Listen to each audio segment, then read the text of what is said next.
Seja muito bem-vindo, muito bem-vinda à Singularidade, um experimento que acontece nos intervalos entre as temporadas de Lugar Nenhum. E nós chegamos no episódio de número 8. O papo de hoje é sobre a internet também molda quem somos. O que você consome está te construindo ou está te consumindo? De começo, a gente já pode dizer que a nossa identidade ela era primordialmente formada de 4 bases muito simples, que eram família, escola, religião e pelo lugar onde a gente crescia, certo? Certo. Hoje, a gente tem um quinto agente, um quinto elemento que entrou nessa equação, que é a internet. Ela não apenas nos informa, nos diverte, nos faz passar o tempo, nos faz procrastinar, mas ela também amplia comparações e reorganiza aquilo que a gente entende como normal. A questão já não é se a internet nos influencia, isso é um fato, ela influencia. O ponto aqui é quanto da pessoa que nós somos nasceu das escolhas que a gente fez e quanto nasceu do feed que nos escolheu, porque sim, o feed nos escolhe. Às vezes a gente acha que a gente molda o feed de acordo aos nossos gostos, mas se você olhar de pertinho, você vai entender que muito é o feed que está moldando as tuas percepções de conteúdo, de mundo e assim por diante. Então, bora começar com a parte de identidade. Gente, eu amo falar de identidade, vocês já perceberam nos episódios passados, não é mesmo? Mas a identidade, ela também é construída no ambiente digital. Em 2024, houve uma revisão científica que reuniu 32 estudos. E esse episódio ele vai ser muito em cima dessa revisão científica. Ela reuniu vários profissionais e vários estudos e totalizou em uma quantidade de 19.658 jovens entre 8 e 26 anos. Então, nesses estudos, as conclusões que foram tiradas ali dessa revisão são: não é o tempo online que mais importa. O problema nem sempre é quanto tempo a gente passa na internet. Às vezes, o problema é o que esse tempo faz com a gente. Porque às vezes você entra aí nas redes sociais e você tá sossegado ali, passando o tempo de boa, só rolando o feed. Aí do nada cai no seu colo uma informação, uma notícia, uma fofoca, um vídeo, um story que acaba com o seu dia. Seja uma catástrofe que tenha acontecido, seja uma situação de injustiça, seja algo que traz em você à tona sentimentos ruins, mas pô, se eu não tivesse com o celular na mão, eu não ia ter ficado puto com isso aqui que eu vi. Então, de fato, o tempo online é um ponto, mas o que esse tempo online faz com a gente é o principal, que o estudo colocou aqui para nós. E o próximo ponto é: o tipo de interação modifica a identidade. A internet não apenas ocupa nosso tempo, ela influencia a forma como pensamos, sentimos e como a gente se enxerga enquanto seres humanos. Terceiro ponto é: jovens que usam as redes sociais para explorar interesses desenvolvem mais a sua identidade. Quando usamos a internet para descobrir novos assuntos, aprender e experienciar possibilidades, ela deixa de ser apenas entretenimento e passa a ser uma ferramenta de construção pessoal. Ou seja, a internet não é de todo ruim se a gente souber usar direitinho. Próximo ponto: jovens que vivem comparações constantes apresentam maior sofrimento relacionado à identidade. Quanto mais você mede a sua vida pela régua dos outros, mais difícil vai ficar de reconhecer o valor da sua própria história. Ou seja, nada do que você fizer vai estar bom o suficiente, porque você sempre vai estar jogando o sarrafo lá em cima, porque você vai estar colocando a sua vida e o seu esforço ao lado de outras histórias que você não tem nem contexto de como aquilo aconteceu, mas a gente faz. A autenticidade online, ela aumenta a clareza sobre quem a pessoa é. Quando você interpreta um personagem e começa a mostrar quem realmente é, a internet deixa de ser um palco e pode se tornar um espelho. Então hoje a gente tem a questão de criação de alter egos, tem a criação de personagens. Quando você estrutura isso de uma maneira saudável, isso dá vazão para que você consiga ser 100% daquilo que você pode na criação dos seus conteúdos e automaticamente na vivência da sua vida, né? Talvez a internet ela não esteja criando uma nova identidade em nós. Talvez ela esteja apenas ampliando aquilo que alimentamos todo santo dia. A pergunta, então, deixa de ser quem eu sigo e passa a ser quem eu estou me tornando enquanto eu sigo esse tanto de gente. Eu particularmente tenho nas minhas redes sociais uma quantidade pequena de pessoas que eu sigo. Instagram, Facebook, TikTok. Às vezes eu faço uma limpa, deixo de seguir algumas contas para começar a seguir outras contas. Muito porque minha identidade está mudando. Então, tipo, há, sei lá, 8 anos atrás, perfis que falavam sobre maternidade e puerpério eram importantes, porque eu estava dando à luz a um ser humano. Agora esse ser humano já tem 8 anos, então não estou precisando dessas informações no momento. Desejo sorte para a criadora de conteúdo que me auxiliou com as dicas dela até aquele momento. Curti, comentei o que eu pude. E agora eu vou procurar criadores que conversam mais com o momento que eu tô vivendo. E assim, tem hora que é doloroso fazer esse processo, porque tem gente que eu não quero deixar de seguir. Por isso que hoje, pelo menos no Insta, eu tenho 400 pessoas que eu sigo. São 400 pessoas que eu quero saber o que estão fazendo. Obviamente que não são as 400 que eu sigo, é impossível.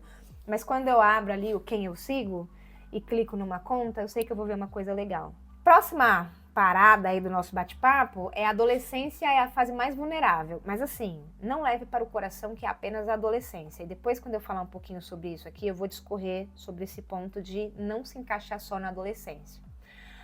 A literatura sobre desenvolvimento humano mostra que aproximadamente entre os 12 e os 25 anos ocorre a maior consolidação da identidade. Então, anota aí, entre 12 e 25 anos, a gente está formando ali a nossa identidade, nosso caráter, nossa percepção de mundo. E durante essa fase, o cérebro ele pergunta continuamente quem sou eu, a quem eu pertenço, como eu quero ser visto. Antigamente, essas respostas elas vinham principalmente de família, escola, bairro, igreja, amigos, dos pequenos núcleos que se formavam ao seu redor. Já hoje, elas também vêm do TikTok, do Instagram, do Reddit, do Discord, do YouTube, da onde mais você quiser. O ambiente digital ele passou a funcionar como um novo espaço de socialização. E por que eu falei que não é para se apegar a essa questão de idade? É óbvio que entre os 12 e os 25 anos a gente tem a questão da consolidação de identidade. Mas um ser humano que está vivendo no planeta Terra, ele aprende todo dia, ele muda todo dia, ele se molda todo dia. A diferença é que dentro dessa janela de idade, nosso sistema todo está voltado para esses pontos. Então, tudo aquilo que bater na gente vai doer mais, vai ressoar mais, vai marcar mais. Porém, quando você está com seus 30, seus 40, seus 50, seus 60, você ainda está vivendo num mundo, você ainda está aprendendo, você ainda está vendo coisa que você não tinha visto. Então, sim, isso também molda a sua identidade. A identidade ela é algo em mudança contínua enquanto existe vida, não é mesmo? Então, pode pegar essas informações para você também, porque vira e mexe você está perguntando aí quem sou eu, o que eu tenho que fazer com a minha vida, para onde eu vou, o que eu tenho que deixar de fazer, ou enfim. E muitas vezes a internet acaba sendo o seu momento de fuga, que ao mesmo tempo vai ser o teu carrasco, porque ele vai te trazer essas respostas. Você tem que ser melhor do que você é, você tem que dar mais do que você dá. Sempre vai ser um sarrafo para cima, sabe? E falando agora da questão cerebral do ser humano, porque nem tudo são apenas percepções e recortes, mas tem a questão física ali do que acontece, o cérebro ele aprende por repetição. Na neurociência existe um princípio conhecido que aquilo que a gente vê repetidamente tende a parecer normal. A internet multiplica essa exposição. Se alguém passa meses e meses vendo apenas empreendedorismo extremo, corpos perfeitos, luxo, produtividade, você acordando 3:30 da manhã para correr, você tendo uma alimentação saudável todos os dias, mesmo que você não queira comer aquilo, mas você vai se obrigar a comer aquilo e você vai gostar de comer aquilo, o cérebro ele começa a interpretar isso como, pô, é assim que as pessoas vivem. Não porque isso é verdade, mas porque o universo que ele está sendo exposto está apresentando isso para ele. Ele só está vendo isso, ele só está comendo isso, ele só está bebendo isso. Então, o universo que ele conhece traduz esses pontos. Esse mecanismo ele é chamado de efeito de mera exposição e dialoga com diversos estudos sobre aprendizagem social e percepção.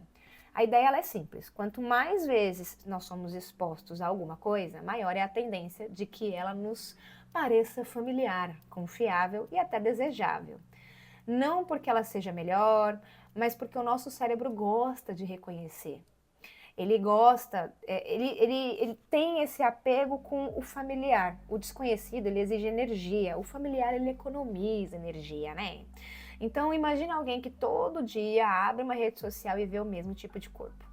Os mesmos estilos de casa, o mesmo jeito de falar, os mesmos modelos de sucesso. Depois de meses ou depois de anos, aquilo deixa de parecer apenas uma possibilidade e começa a parecer normal. E é aí que mora o perigo, porque aos poucos nossa régua muda sem que a gente consiga perceber. Esse efeito ele conversa com outra teoria também muito conhecida, que é a aprendizagem social, desenvolvida pelo psicólogo Albert Bandura. Bandura mostrou que nós aprendemos observando. Nós observamos os nossos pais, os colegas, os professores, e hoje a gente observa milhões e milhões de desconhecidos todo santo dia. Nós imitamos comportamentos que parecem recompensadores, e isso é algo intrínseco e algo subconsciente. Muita coisa você começa a absorver pela repetição e começa a fazer, e quando você se dá conta, você já está habituado com aquilo, pensando, nossa, quando foi que eu comecei a pensar, falar ou agir assim? Se essa pessoa, né, se no caso nós, recebemos milhões de curtidas por agir de uma determinada forma, o nosso cérebro registra isso como uma informação. E ele pensa, pô, talvez seja assim que se pertence, é assim que eu vou ser aceito, é assim que eu vou ter valor. E dia após dia, gotejando isso na cabeça, a sua cabeça começa a entender que essa é a realidade, que essa é a verdade.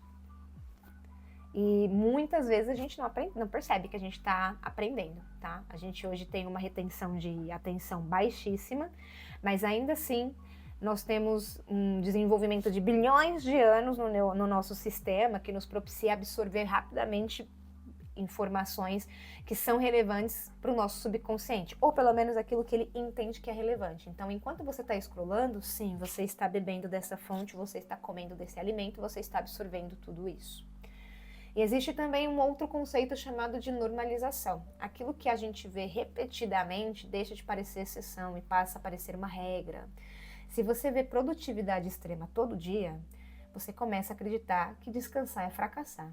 Se você apenas vê casamentos perfeitos, não tem um casamento cagado ao seu redor, você começa a acreditar que o seu relacionamento está errado. E às vezes você nem é casado, às vezes você só está namorando, mas pelo convívio com pessoas que mostram uma relação perfeita, e quando eu coloco convívio aqui, é você consumindo as redes sociais dessa pessoa, os stories, as falas, os pontos de vista. É uma maneira que você tem de conviver com a imagem daquela pessoa. Ela pode não conviver com você, mas você convive com ela. Se você apenas vê corpos específicos, logo você vai começar a estranhar o seu corpo. Não porque ele mudou, mas porque a sua referência de mundo mudou e você nem percebeu. E é curioso pensar que antigamente a comparação acontecia com poucas pessoas. A gente tinha os vizinhos, os colegas da escola, os familiares, e tinha televisão, mas não era tão... o tempo de tela, gente, de antigamente, não tem como comparar com o tempo de tela de hoje, não é mesmo? Então, televisão antigamente entrava nesse ponto aqui desses pilares mais simples. A TV não tinha um papel tão pesado quanto tem hoje, porque era uma tela fixa num lugar onde você tinha que dividir com outros membros da casa. Hoje você tem a sua própria tela a hora que você quiser. Hoje, se a gente pega para pensar, antes de você tomar o primeiro gole de café, se você quiser, você consegue ficar comparando a tua vida com centenas de pessoas espalhadas pelo mundo que já acordaram há 4 ou 5 horas antes do que você e já estão fazendo um monte de coisa. E aí você já toma o primeiro golezinho de café, o quê? Amargo, porque a sua vida, tá uma bosta. Por quê? Tu foi comparar a tua vida com uma influenciadora riquíssima lá de Paris, não é mesmo? Nosso cérebro, ele evoluiu para viver em pequenos grupos, mas a internet colocou milhares de vidas diante dos nossos olhos, e ele ainda não aprendeu a lidar completamente com isso. Nosso cérebro está tentando se habituar, então essa ausência, essa agonia, essa comparação, óbvio que esse sofrimento online Não é algo natural, mas é a maneira que o nosso cérebro tem encontrado de tentar se habituar no meio de tudo isso e começar a separar o que de fato é normal para mim e o que não é. Talvez por isso a pergunta mais importante não seja quanto tempo a gente passa na internet, mas ao que a gente está se expondo todos os dias quando a gente está scrollando, quando a gente está navegando na net. Porque aquilo que você vê repetidamente não ocupa apenas a sua atenção, seu tempo ali de tela. Ele ocupa aos poucos a sua ideia do que é possível, do que é bonito, do que é sucesso e muitas vezes de quem você acredita que precisa ser para então chegar a ser feliz. Falando agora sobre o algoritmo em si, ele não entrega só conteúdo pra gente, ele devolve pra gente versões de nós mesmos. Toda a interação ensina alguma coisa pro algoritmo. Do que a gente gosta, do que a gente tem medo, do que a gente acredita, quem nós admiramos, o que irrita a gente, o que chama a nossa atenção. E depois ele responde mostrando mais daquilo. E isso vira um ciclo. Você muda o algoritmo e o algoritmo muda você. É uma via de mão dupla. Desde Ever Grothman, que foi um sociólogo canadense considerado um dos maiores estudiosos das interações sociais do século XX, a gente sabe que parte da identidade nasce da interação social. E a internet, ela amplia isso. Hoje, existem identidades que praticamente só existem online. Por exemplo, gamer, creator, booktalker, fitness, minimalista, threadwife, nômade digital, fandoms. A pessoa aprende linguagem, roupa, humor, referência, valores, tudo dentro da comunidade digital, tudo dentro de casa, sem ter contato físico ou contato de fato com outros, só na internet, só através de uma tela. Tudo isso é moldado dentro da gente. Diversos estudos, eles mostram associação entre comparação social online e menor autoestima, maior sofrimento com a identidade, maior ansiedade, maior insatisfação corporal. A revisão sistêmica ela encontrou exatamente isso. Quanto maior a comparação constante, maior o sofrimento relacionado à identidade. Então, algumas vezes, a gente está super chateado com a nossa vida, com tudo que a gente vive, com tudo que a gente tem, com tudo que a gente desenvolve. E quando a gente para pensar de fato por que estou chateado, você não consegue saber de onde essa chateação nasceu. Você só consegue sentir essa chateação. E muitas vezes ela nasce porque a gente passa horas e horas online, na somatória do tempo, né? Pô, eu vou esperar um ônibus, eu vou dar uma scrollada. Eu vou esperar, vou dar uma scrollada. Eu vou dar uma scrollada. Tô assistindo televisão e entrou comercial, deixa eu dar uma olhadinha no meu Insta. E assim a gente vai indo. Então, quando você pega a somatória de todo esse tempo online, pô, é tempo pra caramba. E quando você olha o conteúdo que você consome nesses intervalos que se somam ao todo, a maior parte, sendo eles corpos perfeitos, casas perfeitas, vidas perfeitas, muito dinheiro, você começa a olhar para você e falar, meu, minha vida é uma bosta, minha vida é uma merda.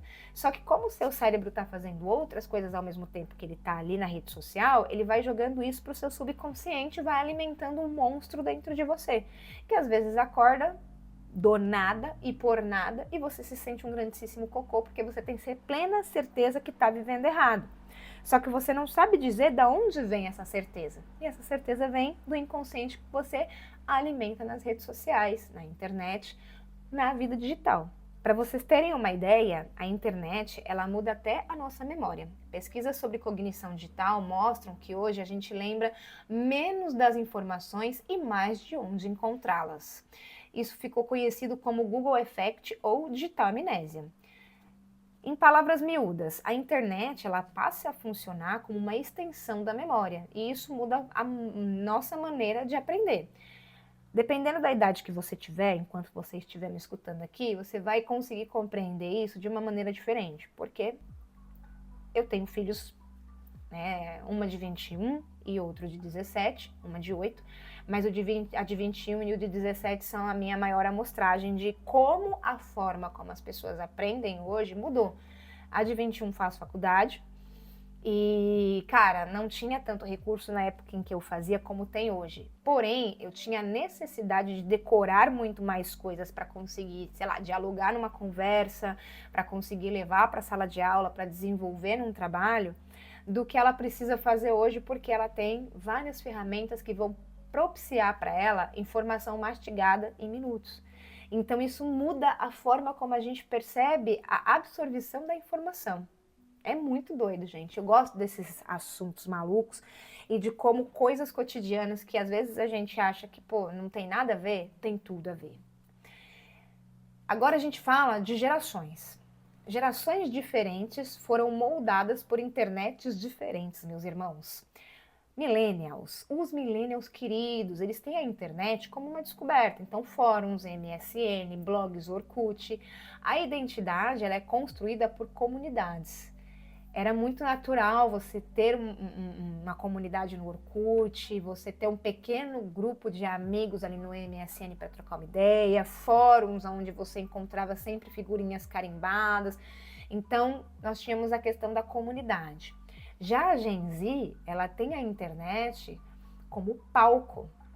O Instagram, o TikTok, o YouTube, a identidade, ela é construída também pela performance. Obviamente que isso não se aplica para todas as pessoas, mas quando a gente faz uma amostragem geral, a Gen Z trabalha e vê a internet como um palco, né? E a geração alfa, que são os mais novinhos, a internet para eles é um ambiente. É a vida. Nunca conheceram um mundo offline. Para eles não existe essa separação clara entre vida real e vida digital. Para eles, vida é vida e vamos que vamos. Aí aqui eu trouxe mais um recorte para me dar embasamento no que eu estava falando ali em cima, que é uma pesquisa com adolescentes norte-americanos que mostrou que quase metade afirma estar online constantemente. Colocam que o YouTube para eles é a plataforma mais utilizada durante o dia, seguidos do TikTok e do Instagram, que também estão ali nessa briga de atenção na hora do uso da internet.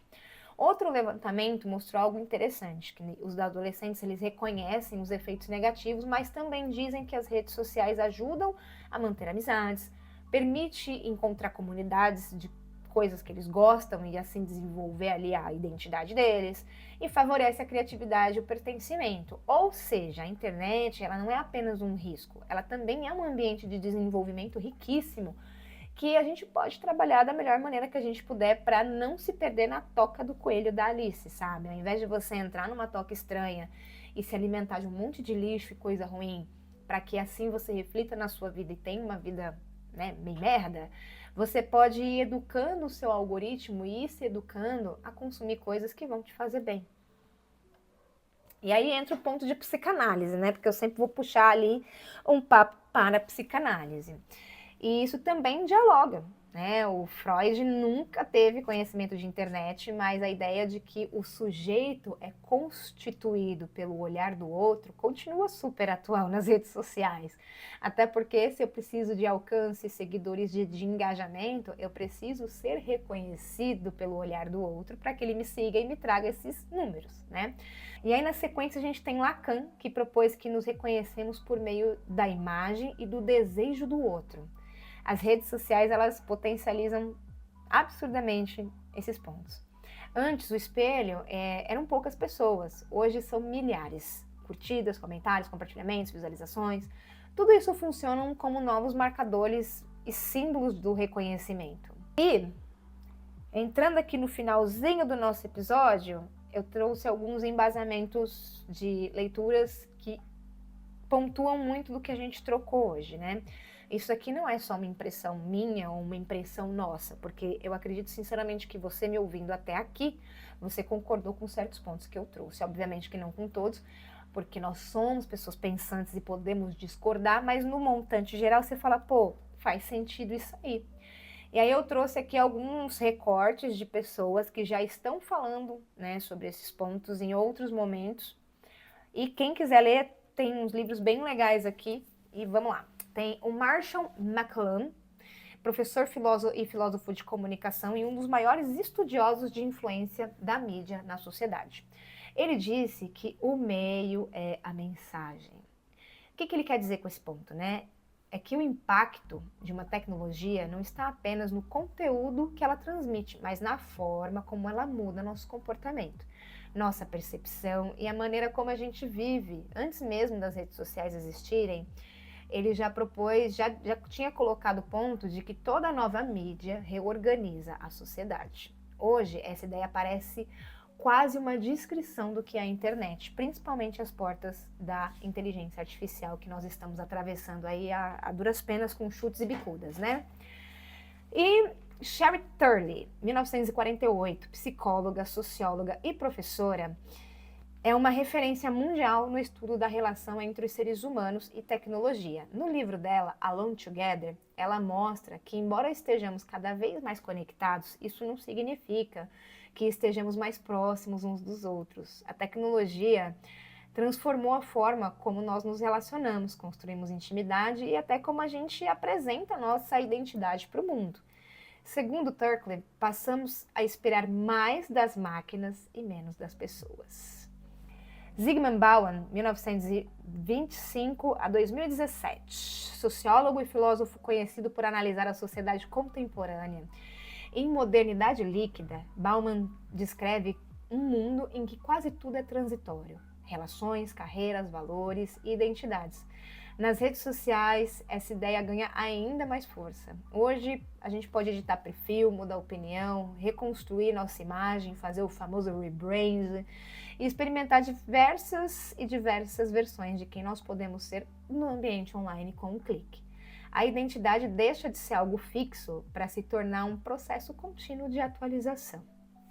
Marshall Castle, 1942, é um sociólogo espanhol e um dos principais pesquisadores sobre internet e transformação, trouxe em A Sociedade em Rede, primeiro volume da trilogia, A Era da Informação. Ele explica que a internet não mudou apenas a comunicação, ela reorganizou a nossa economia, a política, a cultura e a forma como as pessoas se conectam. Grande parte da vida social contemporânea acontece em redes digitais, onde informação, poder e influência circulam de maneira muito mais rápida do que no passado. Dana Boyd, 1977, pesquisadora norte-americana especializada em adolescentes, cultura digital e redes sociais, no livro It's Complicated, resultado de uma década de pesquisas, ela mostra que as redes sociais não afastaram os jovens da vida social, pelo contrário, ela se torna a nova praça pública. E é esse ambiente que muitos adolescentes fazem amizades, experienciam diferentes identidades, encontram pertencimento e aprendem as regras de convivência do seu tempo. Para entender os jovens de hoje, ela argumenta que é preciso entender os espaços digitais aonde eles estão incutidos e estão crescendo.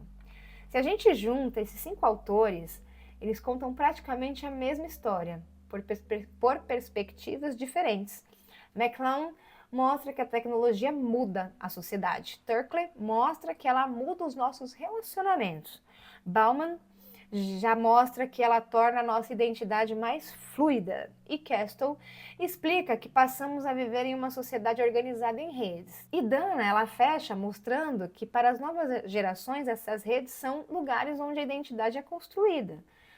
Por meio de que hoje entender a internet não é somente falar de tecnologia, é entender uma parte importante de quem nós estamos nos tornando dia a dia.